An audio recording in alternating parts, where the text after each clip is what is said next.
agressão e uma tendência para comportamentos violentos podem ser transmitidas de pais para filhos, a ciência oficial afirma que isso não acontece, embora reconheça a existência de um gene associado a várias respostas comportamentais. Pesquisadores americanos concluíram que homens carregam uma variação única de DNA, muitas vezes chamada de gene guerreiro, que, em diferentes graus, pode se transformar no que alguns chamam de gene do crime. Mas o que determina esse grau? Um filho poderia, sem perceber, herdar uma predisposição para crimes violentos de seu pai. Os genes são, sem dúvida, importantes e desempenham um papel significativo, mas é essencial não culpar tudo na genética. O ataque brutal à jovem April Millsap, de apenas 14 anos, chocou a pequena e pacífica cidade de Armada, Michigan. Ela havia saído para passear com seu cachorro, como fazia todos os dias, mas nunca voltou para casa. April Melissa Millsap nasceu em 2 de janeiro de 2000, na pequena cidade de St. Joseph, localizada no condado de Berry, em Michigan. Ela era filha única de Jennifer e Steven Millsap. Quando April tinha apenas 6 anos, seus pais se divorciaram e ela continuou morando com a mãe. Pouco tempo depois, Jennifer começou um relacionamento com um homem chamado David Longfelt. O romance tornou-se sério e Jennifer, junto com April, mudou-se para a casa de David, na pequena comunidade rural de Armada. Um ano depois, Jennifer e David se casaram. David tornou-se uma figura paterna para April, tratando-a como sua própria filha, e ela passou a chamá-lo de pai. A família parecia feliz e bem ajustada. Infelizmente, April permaneceu filha única, pois a saúde de sua mãe a impediu de ter outros filhos. April cresceu como uma jovem animada e extrovertida, com um amplo círculo de amigos. Ela se destacava na escola, participava ativamente de esportes e demonstrava um talento natural para a arte.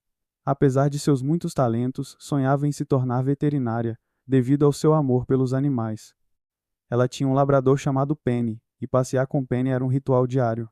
April sempre informava seus pais sobre onde pretendia ir, com quem estaria quando esperava voltar. Ela também mantinha contato constante com a família, e Jennifer podia sempre alcançar lá pelo telefone. Durante o ensino médio, April começou a namorar um garoto chamado Austin Johnson, um ano mais velho que ela. Os dois passavam a maior parte do tempo livre juntos, e o relacionamento era apoiado pelos pais. No entanto, na primavera de 2014, a relação começou a esfriar, e eles passaram a se ver com menos frequência. No dia 24 de julho de 2014, uma quinta-feira, por volta das 17h30, April saiu para seu habitual passeio com Penny. Esses passeios geralmente duravam cerca de 1 hora, e Jennifer esperava que sua filha estivesse em casa por volta das 18h30 para o jantar. É importante notar que a Armada tinha uma das menores taxas de criminalidade de Michigan. Com uma população inferior a 2 habitantes, a cidade era considerada um lugar seguro e tranquilo para se viver. Quando April não voltou no horário esperado, Jennifer não ficou imediatamente alarmada. Contudo, às 19h, tentou ligar para sua filha, apenas para descobrir que o telefone dela estava desligado. Isso era incomum e preocupante, mas Jennifer tentou manter a calma, supondo que sua filha pudesse ter se encontrado com um amigo ou se atrasado. Jennifer começou a ligar para os amigos de April, mas nenhum deles sabia onde ela estava. A tensão aumentava, e por volta das 20h30, alguém bateu à porta. Jennifer sentiu um breve alívio, pensando que sua filha havia finalmente retornado, mas era Austin, acompanhado de um. Os garotos estavam passando pela casa e decidiram verificar se April havia sido encontrada. Eles também estavam procurando por ela, ligando para amigos em comum e verificando os lugares onde ela costumava passar. Austin mostrou a Jennifer uma mensagem que havia recebido de April às 18h20, mas que só notara quase 1 hora depois. A mensagem dizia: "Acho que alguém acabou de tentar me sequestrar." Austin inicialmente pensou que fosse uma piada estranha, mas quando Jennifer ligou para ele pouco depois para informar sobre o desaparecimento de sua filha, ele ficou alarmado. Juntamente com seu amigo, começou a procurar lá, mas os esforços daquela noite não deram em nada. Nenhum dos amigos de April havia visto ou ouvido falar. Continuarei na próxima parte. Quando David, padrasto de April, chegou do trabalho e soube do desaparecimento, não perdeu tempo em organizar uma busca. Ele, Jennifer, Austin e alguns amigos de April refizeram os caminhos que ela costumava percorrer, Ligaram para qualquer pessoa que ela pudesse ter visitado, e até pararam transeuntes para perguntar se haviam. Às 21h35, Jennifer e David foram à delegacia local para registrar o desaparecimento. Enquanto isso, um casal que estava fazendo jogging em uma área arborizada, cerca de 2,5 quilômetros da casa dos Millsap, notou algo estranho. Eles viram um labrador com uma coleira, mas sem dono por. O cachorro parecia agitado, emitindo gemidos e correndo para longe, mas logo voltando, como se tentasse guiar o casal. Decidiram seguir o cão, que os levou para fora da trilha, através de alguns arbustos, e até um pequeno barranco. Lá, a poucos metros de distância, estava o corpo sem vida de uma jovem. A roupa da jovem estava desarrumada, e a cena era profundamente perturbadora. Eles chamaram imediatamente as autoridades. Naquele momento, Jennifer e David ainda estavam na delegacia tentando conseguir ajuda para encontrar a Armada. Uma cidade com menos de 2 habitantes. Tinha uma força policial limitada, composta por apenas 2 oficiais, que nunca haviam lidado com nada mais sério do que pequenos furtos ou vandalismo. Quando a notícia de um crime violento chegou, os policiais rapidamente solicitaram ajuda de jurisdições vizinhas, envolvendo especialistas forenses experientes. O corpo encontrado no barranco era de uma jovem deitada de costas, com ferimentos por todo o corpo. Sua blusa estava rasgada, e as roupas inferiores, incluindo a roupa íntima, tinham sido removidas. Os sapatos estavam a alguns metros de distância. Inicialmente parecia ter havido uma tentativa de agressão sexual, mas isso foi descartado posteriormente. Contudo, era evidente que a vítima havia lutado ferozmente, e sua resistência provavelmente enfureceu o agressor, culminando em sua morte. A cabeça, o rosto e o pescoço da jovem haviam sido brutalmente esmagados. Em sua pele, havia marcas incomuns que inicialmente os especialistas forenses não conseguiram identificar. Mais tarde, determinaram que as marcas eram provenientes da sola de um grande sapato, cujas impressões também foram encontradas na terra próxima. O agressor literalmente pisoteou o corpo da vítima, esmagando sua garganta. Ferimentos defensivos nas mãos indicavam que ela lutou desesperadamente por sua vida, mas as chances estavam contra ela. O exame médico também identificou várias lesões consistentes com golpes de um objeto contundente, embora a arma específica ainda não pudesse ser determinada. Hematomas e escoriações cobriam seu corpo, evidenciando que ela havia sido brutalmente espancada e submetida a um tormento inimaginável. Não havia dúvidas de que o corpo pertencia a April Millsap, a jovem que desaparecera naquela noite. Testemunhas foram guiadas até o local pelo cachorro Penny, que havia permanecido próximo ao corpo de sua. Os pais de April identificaram-na pelas roupas, brincos e uma marca de nascença no. Jennifer, devastada pela perda, precisou de atendimento médico imediato, pois quase sofreu um ataque cardíaco ao receber a notícia. Tanto Jennifer quanto David foram levados à delegacia para interrogatório, enquanto os investigadores tentavam montar uma linha do tempo daquela trágica noite e identificar possíveis suspeitos. Os pais de April estavam desolados, insistindo que ela não tinha inimigos e que ninguém em sua vida seria capaz de tamanha crueldade. Jennifer e David foram rapidamente descartados como suspeitos, já que ambos tinham álibis sólidos e nenhum motivo plausível. No entanto, Austin, o namorado de April, atraiu mais atenção por causa de seu comportamento nervoso. Durante o interrogatório, Austin admitiu que ele e April estavam em um relacionamento há cerca de 1 ano, mas que recentemente haviam se distanciado. Ele revelou que a relação estava passando por tensões, especialmente durante as férias de verão, e que eles estavam se falando. Apesar disso, eles mantinham contato por chamadas e mensagens nas redes sociais. Na realidade, o casal estava à beira do rompimento. Austin mostrou aos oficiais a mensagem preocupante que April havia enviado. Acho que alguém acabou de tentar me sequestrar. O fato de ele não ter reagido à mensagem, notificado as autoridades ou sequer contatado os pais de April levantou suspeita. Ele alegou que não viu a mensagem imediatamente e, ao lê-la, pensou que fosse uma brincadeira ou uma tentativa de chamar sua atenção. Foi apenas quando Jennifer ligou relatando o desaparecimento de April que ele percebeu a gravidade da situação e começou a procurar, lá com Austin também admitiu que ele e April haviam discutido no dia anterior, mas não conseguiu explicar claramente o motivo. Ele afirmou que ela parecia estar agindo de forma incomum nos últimos dias. Essa confissão só aumentou as suspeitas dos investigadores, que decidiram detê-lo temporariamente para verificar seu De acordo com Austin, ele esteve em casa jogando videogames até cerca de 16. Depois, foi para a casa de um amigo ajudar em reparos em um carro. Eles trabalharam no veículo por aproximadamente 1 hora e meia, o que foi corroborado por vizinhos que os viram na garagem. Após isso, os dois decidiram comer em um café local, onde câmeras de segurança confirmaram sua presença no horário em questão. Quando Jennifer ligou para Austin perguntando sobre April, ele ainda estava no café. Somente após essa ligação ele notou a mensagem de April. Reunindo a linha do tempo e as evidências, os investigadores concluíram que Austin não poderia estar perto da vítima no momento do ataque, eliminando-o como suspeito. Pouco tempo depois, uma amiga próxima de April trouxe à tona uma nova pista intrigante.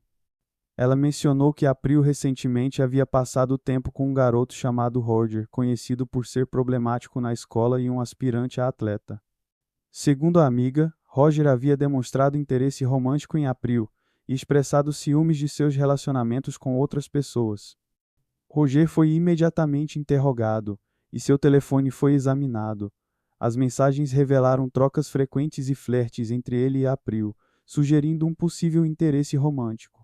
Dado seu porte atlético e físico imponente, os investigadores o consideraram um suspeito em potencial, capaz de dominar April em um possível ataque de ciúmes. No entanto, não demorou para que um álibi sólido fosse estabelecido para Roger. Na noite do crime, ele estava em outro local, com várias testemunhas que confirmaram sua presença. Sem evidências que o ligassem à cena, as autoridades não tiveram escolha a não ser liberar Lou e descartar Lou como suspeito. Enquanto isso, a pequena cidade de Armada, abalada pela brutalidade do crime, mergulhou em pânico. Rumores de um predador à solta se espalharam rapidamente, e os moradores passaram a evitar sair sozinhos. As famílias protegiam seus entes queridos, e o clima de medo e vigilância tomou conta da comunidade. A comunidade ficou ainda mais apreensiva quando uma testemunha entrou em contato com a polícia relatando um evento suspeito ocorrido no dia do desaparecimento de April. Uma jovem afirmou ter visto uma van branca dirigindo lentamente por sua rua por volta das 16h30. O veículo chamou sua atenção porque se movia numa velocidade incomum, quase como se estivesse observando algo ou alguém. A testemunha descreveu 2 homens dentro da van. O motorista fez gestos e disse algo enquanto apontava em sua direção, enquanto o passageiro a encarava de forma intensa. Sentindo-se desconfortável, ela continuou a observar até que o veículo se afastou. Quando soube do crime ocorrido naquela mesma noite, decidiu relatar o incidente à polícia, temendo que os ocupantes da van pudessem estar envolvidos. Os investigadores consideraram a possibilidade de que os homens na van poderiam estar procurando uma vítima e eventualmente cruzaram com April enquanto ela passeava com seu cachorro. Determinados a identificar Luz, os oficiais criaram uma descrição da van e dos homens, e uma transmissão foi feita nos noticiários locais pedindo ajuda da população. Surpreendentemente, no dia seguinte, os 2 homens da van se apresentaram voluntariamente à polícia para esclarecer a situação. Eles se identificaram como trabalhadores de manutenção de cabos de uma cidade próxima e explicaram que estavam na área para realizar reparos. Eles disseram que haviam se perdido enquanto procuravam por um endereço em uma rua paralela e que haviam parado em frente à casa da testemunha para verificar o endereço. A história foi verificada e os homens foram rapidamente descartados como suspeitos. Apesar disso, a busca por respostas continuou e a tensão na cidade permaneceu alta. 2 dias depois, outra testemunha forneceu uma nova pista. Ele relatou ter visto uma jovem passeando com um cachorro na coleira, acompanhada por um homem empurrando uma motocicleta ao lado dela. Os dois pareciam estar conversando casualmente enquanto caminhavam. A testemunha não notou nada particularmente alarmante na interação. A jovem não parecia estar em perigo ou sendo coagida, e tudo parecia ser apenas um passeio. Quando a testemunha viu a foto de April nos noticiários, percebeu que ela poderia ser a jovem que havia visto.